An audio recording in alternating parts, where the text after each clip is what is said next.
If you are opposed to this slaughter, you're being asked to risk your livelihood, to risk imprisonment, arrest, career aspirations, not being invited to dinner parties anymore because you're the troublesome one who keeps bringing this stuff up. If you are in support of what's happening, all you're asked to do is look away. Those kids on the campuses of Ivy League schools who said, no, I'm going... That's not good enough. The dock workers who refused to load missiles onto a ship. The surgeons who flew into a killing field and started fixing up kids in the middle of this slaughter. For all of the faith that I've lost in our institutions and in our centers of power, I've regained double that from watching people stand the f*** up. Omar, welcome to PoliticsJOE. How are you? I'm good. Thank you so much for having me. It's an absolute pleasure. For anyone who's unfamiliar with you or your work, how would you like to introduce yourself? My name's Omar. I'm a writer. I was born in Egypt. I grew up in Qatar, came to Canada when I was 16. Now I live on the west coast of the US, and I write the most depressing books on earth. What a sell. Okay. I can feel people turning to other, like looking at the side to other recommended videos. Time to move on. Most depressing books available. I mean, the title of this one day everyone will have always been against this. It's a striking title. Probably an indicator of the depressing content of the book, as you put it yourself. Can you explain to me where it comes from and what it's in reference to? Yeah, in October of 2023, during the early days of the slaughter in Gaza, I should preface this by saying I'm not much of a social media guy. I'm not good at it. As you're about to find out, I ramble, and so the short form is not for me. I tweet like once a month. I've stopped tweeting. I don't do it. But I posted this tweet basically saying that one day when it's safe, when there's no one left to hold accountable, everyone will have always been against this. And I was thinking of things like the indigenous genocide in the part of the world where I live, apartheid in South Africa, all of these plainly horrific in hindsight situations. Why are they horrific in hindsight? Because in the moment of, there was something to be gained from the horror. And I was thinking in that context. And I didn't think much of it. And the tweet, I guess, did well, or, got lots of views or whatever the metric is. Independent of that, a few weeks later, my editor, because it was all I was talking about, was what was going on in Gaza and how it changed my relationship to the West, told me to start writing about this. And so I started writing about this. The result is this book. After the first or second draft of the manuscript, one of the other editors suggested using that title. And so for the rest of my life, I'm going to be on a crusade to convince people that I didn't just take a tweet and expanded it out to 250 pages. That's not how it happened. I swear I wrote a book and then the title came from the tweet. Got you. Tell me about that difference with hindsight. And I guess maybe a better way of phrasing that is moral perspective. Because the objective facts of any given atrocity, we might learn more about them as time moves on, but at the end of the day, what happens at Srebrenica and we know what happens there. What is it that you think, the distance, the perspective, is it just that the people who could be held accountable have left the scene and no longer can serve jail terms or worse? I mean, tell me about that mechanic. I think it's a number of mechanics, right? I think that's one of them. This idea that it's much easier to hold people to account after it's too late to hold them to account, and we see this right now. We have international bodies in place that are supposed to do this work, and you see just how difficult it is to do the bare minimum, right? Because these people have power and they have support and they have the governmental nation state backing. Once all of that is out of the picture, then in hindsight, it's easier to call a thing what it is. Also, I think right now, I'm not asking any of your viewers to agree with me that there's a genocide going on. I don't care. I'm not trying to change anyone's mind. I'm sort of sick of that mode of operating. But I'm thinking a little bit of if you are opposed to this slaughter, here's what you're being asked to do. You're being asked to risk your livelihood, to risk imprisonment, arrest, to risk career aspirations, not being invited to dinner parties anymore because you're the troublesome one who keeps bringing this stuff up. You're being asked to risk so much. If you are in support of what's happening, all you're asked to do is look away. And so there's a kind of asymmetry of effort in addition to the consequences and the repercussions, all the rest of that. It's just so much easier. All of that stuff becomes moot the more time passes and the more it becomes too late to do anything in real time. So that was my thinking. Where I've had really interesting discussions with people, both who liked the book and who hated the book, was about time frames. I think a lot of people read that title or read that statement and they think I'm talking about next week.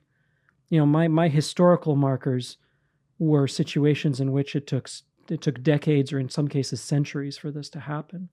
And so while I desperately hope that I'm wrong and that those people who think I'm talking in weeks time frame are right, that's what I was thinking when I was thinking of that prism of how much easier it's going to be to call this what it is when it's after the fact. I guess there's also a moment of discussion or contestation around whether or not, call it the Arab-Israeli war, call it the massacre in Gaza, the sort of the time frame for which this conflict has been going on in some form, right? Whether or not we can actually say, do you know what, that's finished now. Yeah, there's been a ceasefire deal, so, you know, how much will history move on before it becomes that matter of historical debate? And whether or not actually you go, yeah, well, a ceasefire has been brokered, but to what extent will that conflict ever stop, find resolution? Can it ever find resolution, right? Yeah, I mean, I think this is also an expression of power, an expression of agency, right? Because so much of this comes down to, particularly in this part of the world where presumably you and I are not, while we're having this conversation, worried about our neighborhoods being razed to the ground or our entire bloodlines being wiped off the face of the earth. The stakes for us are entirely different. One of the things that then assumes more power is narrative framing. So what we're talking about is like, when does this end, right? There's a ceasefire, it's being violated left, right, and center, but it marks a narrative end of some kind that I can now kind of pin a neat story around. But this is true of the other side as well, the narrative starting point. You know, this starts on October 7th. It doesn't start on October 6th when a report came out detailing how deadly a year for Palestinian children 2023 was. It doesn't start in 1948. It doesn't start in 1967. Narrative starting points, I think, render an entirely different story, wherein one side is always the instigator and the other side is forced to react. One side is always the barbarian, the other side always has to put up the gates. Once you've established that narrative framing, any other argument becomes completely nonsensical. And so I think a lot of what I've been thinking about over the last year and a half has been just how welded in place certain narratives are with respect to a part of the world where this occupation has been going on for decades, for 3/4 of a century. Yeah, and I guess to pick up on that point about narratives, it makes you think about October 7th and its media depiction and what followed and its media depiction. And I'd probably contrast it, and this is a Western-centric way of analyzing it, but I compare it to, for example, coverage of the war in Ukraine and Russia's invasion of Ukraine and how a narrative around that was created. And actually, crucially, I think, in relation to media ecosystems, right, that you can be seeing one thing play out, however you want to describe it, mainstream media, traditional media, broadcast media, the news, right, and how something is shown. And particularly one of the characterizing aspects of our modern age is that there's almost this parallel information environment that runs alongside it, where depending on how your algorithm has figured you out, you will either see scenes of devastation and collapsed buildings and children being pulled from the rubble, or you will see the horrors inflicted on those kibbutzim in Israel. And you're going, why on earth am I not seeing this in the news media? And it can have a very disassociative effect for anyone who's sort of going, oh my, the scale of atrocity, the scale of the horror. How on earth am I going mad? Is it just me that's seeing this? And why isn't anyone else talking about it in the same kind of superlative, extreme terms as me? Because what I am seeing is shaking me to the very core of my humanity. Yeah, it's sort of a global psychology experiment, right? Where you have various groups being presented with various forms of information. There's two things that strike me as particularly interesting about that. And I don't disagree with anything you just said. One is just the notion of, when you think about, like, I ended up rewriting this book over and over and over again. I was making changes. We were in the middle of recording the audiobook, and I was making changes. The publisher does not like this. They were not pleased. But I would continue to make changes if there wasn't a point where you had to send the damn thing to the printer, right? And there were a variety of reasons for that. There were parts of the book where I felt like I was sidestepping my own complicity in this. I'm talking about this leave-taking from the empire and leave-taking from the Western world that I've been attuned to for so long. Well, you can't do that without interrogating how much of that influence is still in you. And I find it in me all of the time. You don't just spend 43 years of your life in a particular mode and then one morning wake up and be able to walk away from it. That's not sort of how it works. But the other reason I was rewriting a lot is because so many of what were presented initially as facts ended up to be complete nonsense, ended up to be outright lies. And over the course of that, it became clear to me that in this media environment where a piece of information comes out and then a week later you find out that it was complete nonsense, the thing that matters is not what any one person or any one group of people did, but what they are believed capable of doing. And so, this begins very early on with this 40 beheaded babies story. The glaring headlines, I think, do not exist without an underlying belief on the part of the people responsible for those headlines that deep down, those people over there are capable of doing this kind of thing. And that to me has been really instructive over the last year and a half, to see how much of the framing of any piece of information, whether it proves true or not after the fact, is influenced by this idea of what you believe someone capable of doing. So that's been fascinating. The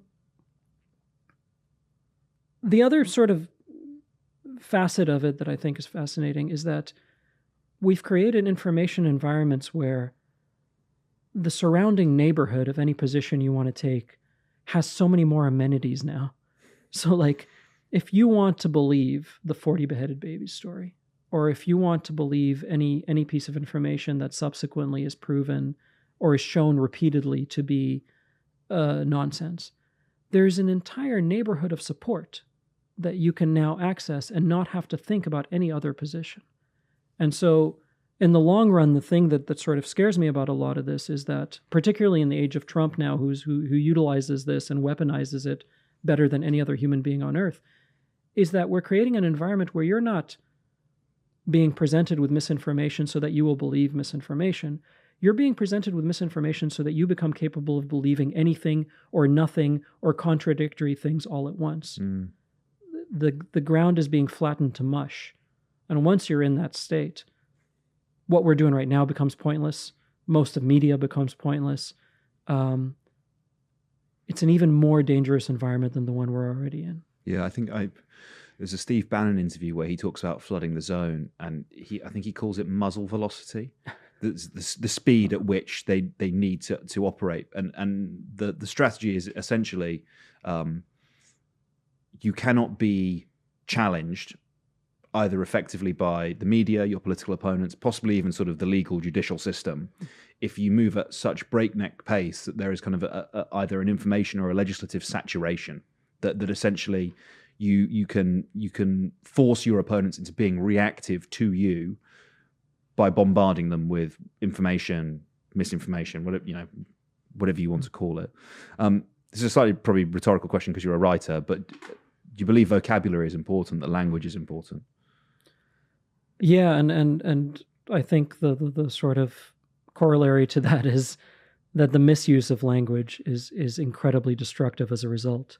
There's entire sections of this book where I talk about the deliberate obliteration of meaning. And I talk about it in the context, for example, of Guantanamo Bay, where I reported on the prison camps there and talking to a soldier and asking the question, so when do the prisoners And I get to that word and he stops me and says, "We don't have prisoners here, sir. We have detainees."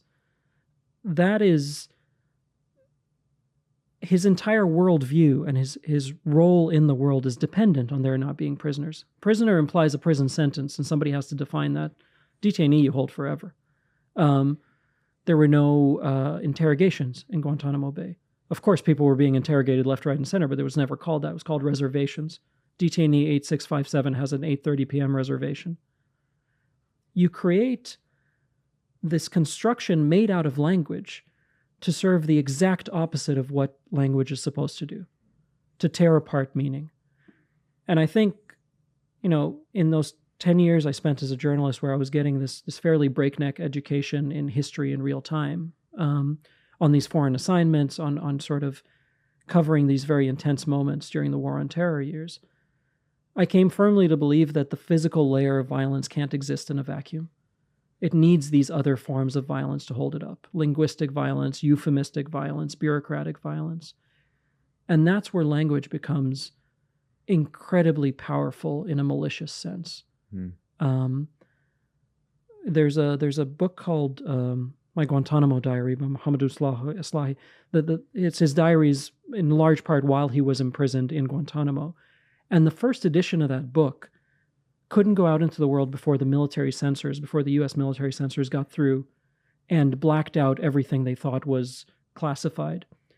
And there's a really fascinating scene in that early edition. Eventually it was declassified. There's a scene where he's being interrogated in a room, and it's a pretty harsh interrogation, right? And there's clearly more than one person, more than one soldier in that room, and only the pronouns of the female soldier are blacked out. There is no universe in which there's a national security reason for doing that, right? That's something else happening. And it's that malicious sort of use, or in this case, kind of obliteration of language for the purpose of destroying meaning. And it's vital to this entire endeavor. Yeah. It's a point that George Orwell knew and made well, and it's become cliche to point that out, but the reason it's become cliche is because it is true and so on the money. Could you talk about that point then in the context of Palestine and this conflict that we've seen over the last year or so? Yeah, I mean, I keep coming back to things like the news anchor talking about Israeli soldiers killing a 4-year-old girl and describing it as a bullet found its way into the van and collided with a 4-year-old young lady. That is an astounding use of language, right? Who has hostages and who has prisoners? What administrative detention actually means, particularly as it applies to children.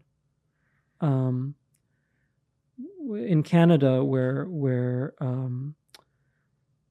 it's not like I'm well known anywhere. I'm not at all, but I'm slightly more well known as a writer in Canada. Sure. I see. So I end up getting dragged into a lot of CanLit fights and things, but there's our public broadcaster has had this incredible sort of, we've been watching this kind of pretzeling around the idea of not using the word Palestinian or Palestine. I mean, it's Palestine a recognized state? Let's use something else. Let's use that, And it's fascinating to watch. And in fact, it would be kind of amusing if it wasn't so sort of horrific in its consequences. But this has been a very long-standing thing, right? And it's a part of the goal of creating a non-people, of creating an absence of a people. And that floods into every sort of facet of this. You use the passive language. You refuse to call people who they are. The terminology is completely asymmetric. All of that doesn't exist in a vacuum. It's a kind of lubricant for every policy decision and every public interpretation of what's happening. And it's powerful. It's powerful, and it gets people killed. Yeah, I guess you come back to over and over again of sort of why is it that billionaires buy media apparatus, and it's not because they're money making endeavors, right? Yeah. Because famously they're not. It's influence, and it's the capacity to shape opinion and public policy because it's downstream of that. Second time I've referenced Steve Bannon in this interview, but the idea that like politics is downstream from culture, right? And that you can, if you influence one, you can influence the other. In the UK, in relation to, we had a change of government over the course of this conflict, and new government that came in decided to suspend some of the arms export licenses to Israel, but not all of them. What do you think is the underlying logic of that decision, or does it imply that perhaps it's not a sort of wholesale thing, it's only a little bit, maybe the legal advice says maybe it's just this type of weaponry? I mean, give us an analysis of that fact. I think to me it's indicative of a movement that I hadn't previously seen during my lifetime, at least. And I liken it to, for example, the Democrats losing the presidential race, where it was very, very clear that a significant chunk of the base, people who would reflexively vote Democrat in any other condition, were refusing to do so or had very serious concerns because of their desire for a ceasefire and because they were sick of seeing dead kids every day. And the response was to bring out Bill Clinton to tell Arabs in Michigan that it was a good thing that their relatives are being killed. And then you lose the election. And it comes out that the volunteers who were knocking on doors and receiving phone calls were told that whenever somebody brought up Gaza or brought up the ceasefire, to mark it as a non-response, right? That to me was one of the least surprising revelations, because for an immense amount of time you operate with no consequence, right? Who cares? Who has ever lost an election in the West because of Palestine? Or, that sort of thinking, right? And then suddenly you start to see like a sliver of a consequence. And so when you talk to me about like suspending these weapon sales, but not these weapon sales, it's depressing as all hell, right? But it's also a marker of this trailing position to public perception. And this, I think, at least in the context that I'm better versed in, which is the North American context, can't be separated from the generational divide. When I started talking about to people about this book, older folks would say, hey, you should probably not write that. That would be a really good idea to just back away, and probably they're right, and probably they will be proven right in the next few months. But when I would talk to people younger than me, everything I told them about this book, the ones who've read it, everything in that book seems tame to them. It seems quaint. They've moved to an entirely different position, and I think you can't ignore that. Right? That's the future of your political party. And so I don't see change happening overnight. But for the first time in my life, with respect to this issue, there is a sense that there are consequences where it matters to these parties, right? Your next election, your chances of re-election, all of that was essentially untouchable with respect to this position for so long. And now there's a hint that that might not be the case anymore. And so this is a weird mix of like optimism and pessimism, but I think in a couple of elections' time, you see the trailing effect of that. You certainly didn't see it in November, but I wouldn't have expected to. Yeah, there are a few British MPs, sort of centrist Labour MPs, who lost their seats as a result of. It's more complicated, obviously, a general election. You can never just pin it on one single issue, but certainly candidates with a much more vocal and pro-Palestinian position on Gaza, and then those Labour MPs that lose their seats have kind of become a bit of a meme in Britain as sort of people who are behind the curve and sort of bitter about being on the wrong side of history. And I should say too, like in the States, like I bring up this incredibly hopeful framing of there's lawmakers who spoke out, and then AIPAC funded their opponent to the tune of tens of millions of dollars, and then they lost the election. The difference between those two things, I think, is that one is particularly artificial and the other feels a little more organic. Yeah. But no, I mean, like it's gone in the other direction quite often as well. I mean, I guess you highlight this in the book as well, but something worth talking about is the sort of hypocrisy. We touched on it there, of sending aid to Palestine whilst also supporting the sale of arms to the people that are the bombing, those people that are receiving the aid. even if we have suspended part of those arms sales. I mean, is it fair to kind of put the blame on liberals or centrists, or is there something unique about their politics that enables them to let that contradiction sit with them and not find it uncomfortable? I mean, am I looking for a sort of political connection there that it perhaps isn't quite there? That's really interesting. I'm thinking of what's that Drake track? Not Drake, Kendrick Lamar diss track, the end of Euphoria, where he's like, "Fuck a rap battle. This is a lifelong battle with your soul," or something like something like that. I think of that in the context of what you're talking about, which is the idea of like, you know, I don't care enough to go around blaming the middle of the road liberal. I mean, the book spends a ton of time doing that. Don't get me wrong, but it's not like my pastime that I go. This is between you and your conscience, right? I think one of the reasons that it's been fascinating to watch liberals in particular, sort of mainstream, Democrat voting liberals, at least in the part of the world I live in, with respect to this issue, and why I think it inspires so much sort of rage and antagonism within that group, is that it forces you into this incredibly disjointed position where you have to put a temporary moratorium on so much of what you claim to stand for. Apartheid is bad and wrong, except in this case where it's good and necessary. Imprisoning people in an open air prison for decades at a time is bad and wrong, except in this case where it's good and necessary. Segregation, occupation. And after a while, that sense of just friction between the thing you want to be seen as being and the thing you have to espouse starts to tear apart at the fabric, not just ideologically, but just emotionally and psychologically as well. But again, there's nothing I'm doing to push you in any one direction or another. If you're in that state, you have to sort it out with yourself. And I think it goes back to the sort of title of the book. One of the ways to sort it out with yourself is to just shut the hell up, keep your head down, wait for the balance of public opinion to shift in a particular direction, and then pretend you're against it the whole time. Yeah, it's just...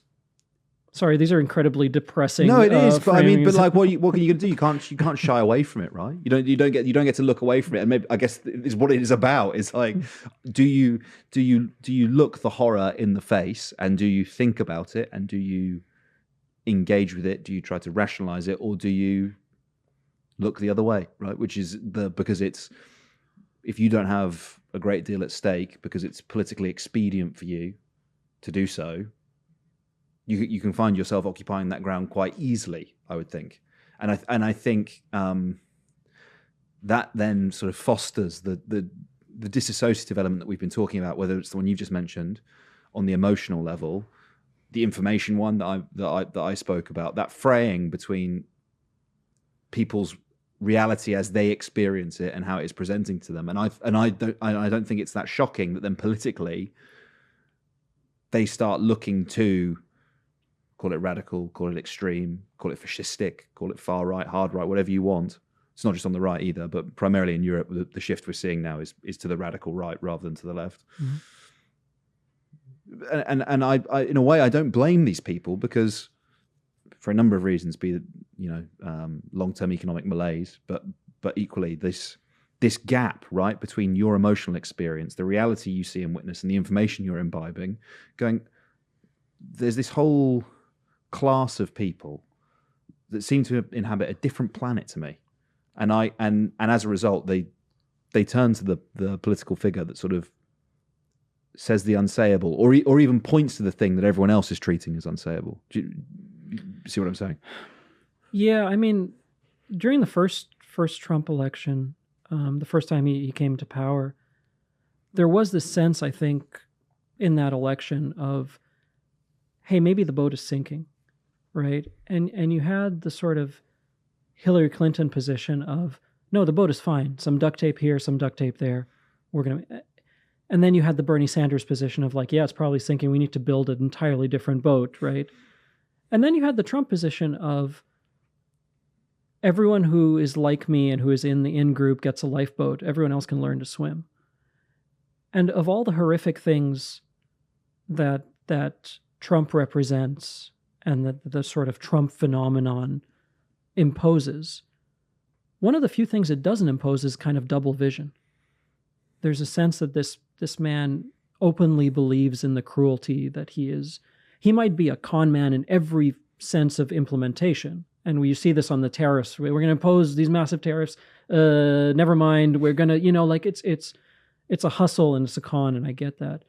But ideologically, in terms of what is said to the base, red meat starts to feel really, really nutritious when you've been fed this weird sludge that doesn't seem to have any taste at all, right? And it's always difficult for me to kind of like it's easier in a forum like this where we're talking and we have more than 30-second sound bites to talk about it.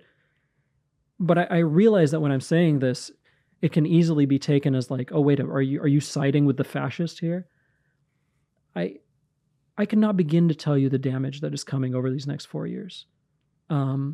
This man is just as cruel and openly vindictive as he's ever been, and now he's unencumbered. Nothing. The criminal convictions, the impeachment, nothing. There's no re-election. There's no third term. I mean, who the hell knows? But there's no third term as of now.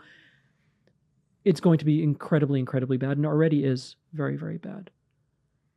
I think one of the necessary components of making sense of how we got here is to assess this incredibly disjointed chasm between what the alternative pretended to be and what the alternative really was. You can't keep sending me fundraising emails describing Donald Trump as the end of American democracy, and then a few weeks after the election, I see the leaders of your party palling around with him at Jimmy Carter's funeral and making jokes, right? You can't keep telling me that climate change represents the existential challenge of our time, and then take back your promise to ban fracking, let alone transition away from fossil fuels. You can't keep giving me this incredible rhetorical volume coupled with complete policymaking and intentional impotence.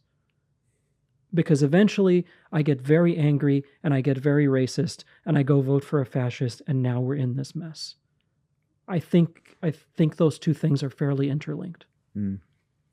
I guess you're right. You started by saying how you only write about depressing subject matter, and we've done well to stick to it. But I guess I would search for a more positive ending, and for us to finish on a more positive note, which is to ask where you find hope, and is there any hope to be found actually in the context of what we're here talking about today? Yeah. I often go back to this this Zoom panel thing I was on for a climate fiction anthology or nonfiction anthology, and the final question asked of all the writers was, where do you find hope? That sort of thing. And everybody gave their sort of little canned answer, exactly what you'd sort of expect, except the last guy whose house had just burned down in the California wildfires. And he said something like, there is no hope. We've screwed things up beyond salvaging, but we must behave as though there is. And I think about that a lot because it's not a particularly satisfying position. In fact, it's a directly contradictory position, but I wake up dejected so many mornings. And the extent to which waking up every morning and being conditioned to know that if I see a picture of a smiling Palestinian child on my social media page, it's almost certainly because that kid was just killed. And it's going to take me the rest of my life to understand the ways in which that has broken me, and I suffered nothing, right? I'm saying this from the privilege of living on the launching side of the missiles, right? So I don't want for a second to pretend like I'm anyone's paragon of hope or that and yet I have found it every single day, not in institutional responses. I have lost all hope in institutions, political, academic, cultural, educational, but in individual and community responses. The amount of individual and community courage that has been shown. Those kids on the campuses of Ivy League schools who were given the free pass to a good life, who were given entry into the highest echelons of American life, who said, no, that's not good enough, right? I'm not setting my conscience aside. And they suffered greatly for it. And they continue to suffer greatly for it. The dock workers who refused to load missiles onto a ship. The surgeons who flew into a killing field and started fixing up kids in the middle of this slaughter. I mean, I wrote a fucking book. It doesn't matter in the slightest. But even that, I would have never been able to do were I not leeching courage constantly from people far braver than me, most of whom could have done fuck all and suffered no consequences for it, and yet decided to do the opposite. That, to me, is where I'm drawing all my hope from. And to be honest, I am more hopeful in this moment than I think I have been throughout my adult life. And it's in the bleakest potential time. And I understand that that's a very contradictory thing to say. But for all of the faith that I've lost in our institutions and in our centers of power, I've regained double that from watching people stand the fuck up. I guess that's the thing, isn't it? Is if politics wasn't wrought with contradiction and darkness and horror, then all of this would have been wrapped up by October the 8th, and we wouldn't be having this conversation. It must have been an absolute pleasure having you in. Thank you so much for your insight. Thank you for writing the book, and thank you for leeching that bravery from other people in the darkness. I'm very grateful for you speaking to us and coming in. Thank you. It was a pleasure. Thank you for having me.